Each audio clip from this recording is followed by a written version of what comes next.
As edições comemorativas da Marvel na editora Abril. A Casa das Ideias foi quem começou a era heróica na editora Abril em 1979. Por causa disso, as revistas dos heróis Marvel tiveram várias edições comemorativas. Capitão América. A revista da editora Abril que teve mais edições comemorativas foi a do Capitão América.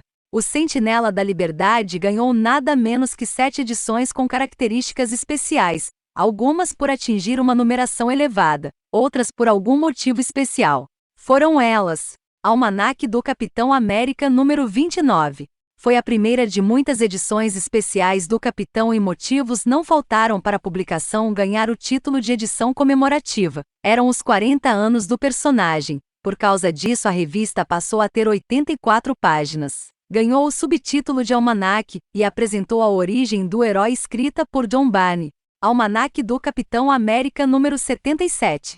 Outra edição especial do herói, mas aqui tivemos uma situação curiosa. A história apresentava a saga dos 4 Capitães América que foi criada pela editora Abril, uma verdadeira colcha de retalhos montada a partir de várias histórias para formar uma única saga especial. Essa bizarra história rende polêmica até hoje. Capitão América número 100. O Capitão chegou à sua 100ª edição, mas não foi convidado para a própria festa. A editora Abril resolveu comemorar a marca histórica, publicando as primeiras histórias da era moderna da Marvel, que começou em 1961 com o Quarteto Fantástico. Por causa disso, o herói que foi criado em 1941 não teve nenhuma história publicada nessa edição. Nesse volume foram mostradas as primeiras histórias do Quarteto Fantástico, do Hulk, do Homem-Aranha e do Thor. Além disso, também foram apresentadas uma história moderna para mostrar a evolução dos personagens. A única queixa é que as histórias clássicas foram retalhadas. Capitão América número 150. O nosso herói chegou à sua edição de número 150, mas outra vez não comemorou sozinho. A edição trouxe um arco dos Vingadores onde a equipe enfrenta a fúria dos deuses do Olimpo. Capitão América número 161. Outra edição com ares comemorativos, dessa vez para encerrar uma longa fase, onde o herói perdeu o seu posto de Sentinela da Liberdade, e passou a atuar com uniforme negro, e adotou o codinome apenas de Capitão. O herói enfrenta o seu substituto e descobre que tudo era uma trama arquitetada pelo Caveira Vermelha que havia sido dado como morto. Capitão América número 166. Menos de 6 meses depois, a revista trouxe outra edição comemorativa com 132 páginas, mas dessa vez por motivos não tão nobres. Era apresentada a adaptação em quadrinhos do filme do Capitão que havia acabado de sair em VHS. Era uma história bem fraca assim como o filme. Capitão América número 200. Foi a única revista de super-heróis da Abril que chegou à sua 200ª edição. Com 164 páginas, papel especial e 4 histórias, todas meia-bocas. Destaque para a batalha entre o Capitão e o Caveira Vermelha pela herança de Hitler. Heróis da TV. A primeira revista de super-heróis mix da Abril teve apenas uma única edição especial em sua trajetória. Heróis da TV número 100. Assim como Capitão América, Heróis da TV chegou à sua 100ª edição trazendo as origens dos heróis Marvel e uma história moderna. Dessa vez, vimos os primórdios do Homem de Ferro, dos X-Men, do Doutor Estranho e dos Vingadores. Mais uma vez as histórias clássicas sofreram cortes. Superaventuras Marvel. A melhor revista mix com personagens Marvel teve algumas edições comemorativas ao longo de sua trajetória, foram elas: Superaventuras Marvel número 100. Demorou bastante tempo para que Sam, como era carinhosamente chamada pelos leitores, tivesse uma edição comemorativa, mas a qualidade da revista era tanta que todas as edições pareciam especiais.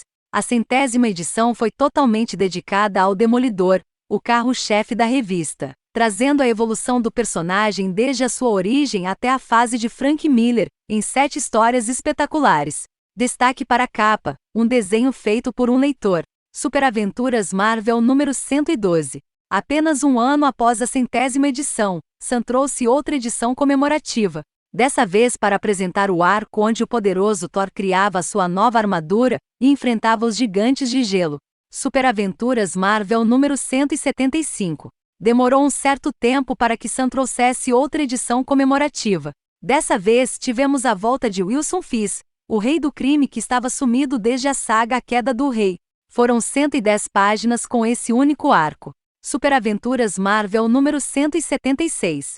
Tudo que é bom dura pouco, e Sam chegou ao seu fim de forma triste, trazendo a segunda parte do arco Aliança Falange, uma das centenas de sagas dos X-Men dos anos 90. Os X-Men. Os Filhos do Átomo tiveram apenas 2 edições comemorativas ao longo de sua publicação pela editora Abril, e foram elas: X-Men número 50. Quando a equipe de Charles Xavier chegou à 50ª edição, ganharam uma pequena comemoração, uma revista com 100 páginas e 4 histórias, porém todas elas eram fracas. Destaque para a paródia da saga Invasão da DC e a morte de Vampira contra o Molde Mestre. X-Men número 100. No ano de 1997, os X-Men chegam à sua 100ª edição, porém foi uma comemoração fraca. Na época, a editora Abril estava com a qualidade das suas revistas bem abaixo do que era comum. A revista apresentou a primeira fase da saga Aliança Falange, apresentando os novos personagens da geração X. Wolverine. O herói canadense ganhou sua revista própria em 1992 e assim também foi agraciado com algumas edições comemorativas. Wolverine número 1. Já em sua edição de estreia, a revista do herói veio com lombada quadrada e capa plastificada em alto relevo. Um bom começo para o mais famoso dos X-Men. Wolverine número 39. No ano de 1995, no auge da mutante mania no Brasil, a edição de número 39 veio com uma capa épica, um arquivo confidencial rasgado pelas garras do herói. Isso mesmo, a capa vinha como se realmente tivesse sido rasgada. Além disso, possuía um papel especial. Wolverine número 100. A 100ª edição da revista do Wolverine foi realmente especial, numa época em que a editora Abril já não trazia edições comemorativas impactantes. A revista teve 160 páginas, trazendo o ápice da saga Guerras Magnéticas. Depois vimos a primeira aparição do herói, em uma história do Hulk, e por fim sua primeira aventura ao lado dos X-Men. O Incrível Hulk. O gigante teve apenas 2 edições comemorativas com histórias onde enfrentava o seu maior vilão, o líder, em fases bem distintas. O Incrível Hulk número 100. A 100ª edição do Gigante Cinza foi marcante. Sim, Gigante Cinza. Nessa época o herói havia mudado de cor. Foi o auge de uma saga que vinha se estendendo desde a edição 86, onde as maquinações do líder colocam o Gigante Cinza em uma cidadezinha, e o herói encara seu maior inimigo. No final, ocorre uma explosão da bomba gama, e o Hulk é dado como morto. O Incrível Hulk número 150. Foram necessárias 50 edições para que o Hulk fosse à forra contra o líder. Dessa vez o herói estava inteligente na fase Professor Hulk. O problema é que o ardiloso vilão estava com Marlo Chandler, a namorada de Rick Jones, e colocou o jovem contra seu heróico amigo. Para completar a edição comemorativa, tivemos publicada a primeira aparição do líder. O Homem-Aranha. O herói aracnídeo foi outro que demorou para ter uma edição comemorativa, mas foram 5 edições ao longo de sua publicação. O Homem-Aranha número 94. Uma das edições mais lembradas pelos leitores, em uma trama passada durante o final da Guerra Fria. Peter Parker e Ned Leeds vão até Berlim Ocidental investigar uma trama de espionagem. No meio do caminho, o Aranha se encontra com Wolverine, e os dois pulam um muro para a Alemanha Oriental, para capturarem uma espiã fugitiva. Ao retornar ao lado ocidental, Peter descobre que Ned foi assassinado dentro do hotel. O Homem-Aranha número 100. A 100ª edição do Aracnídeo fez jus ao título de comemorativa. Foi apresentado o casamento e a lua de mel do herói com Mary Jane. A edição trouxe, além das histórias, uma ficha de personagens e um calendário. O Homem-Aranha número 150. E o herói favorito da Marvel chega à sua edição 150. Com uma história passada durante o arco, a queda do Rei do Crime. Peter precisa enfrentar um novo vilão. O Rosa Vermelha, ao mesmo tempo em que precisa enfrentar as armações de um outro fotógrafo inescrupuloso. O Homem-Aranha número 165. Foi outra edição comemorativa, porém o motivo foi bem polêmico. Era o começo da famigerada saga do clone, onde surgia Ben Reilly, o clone de Peter. A partir dessa edição, a revista passou a ter 100 páginas. O Homem-Aranha número 200. O Aranha chega à sua edição de número 200. Mas assim como foi com os X-Men, nem houve motivo para comemoração. Foi uma edição normal, com lombada canoa e uma capa bem feia por sinal. Na trama tivemos mais um confronto com o Duende Verde, e a volta da Tia May dada como morta há muito tempo. A Teia do Aranha. A revista que republicava histórias clássicas do Homem-Aranha também apresentou algumas edições comemorativas. A Teia do Aranha número 74. Foi a última edição da revista trazendo histórias antigas. A partir do número seguinte, a Teia passou a trazer histórias modernas, interligadas ao título tradicional do herói. Para encerrar esse ciclo, a Teia do Aranha reprisou o casamento do herói, com uma capa com cor de fundo alternativa.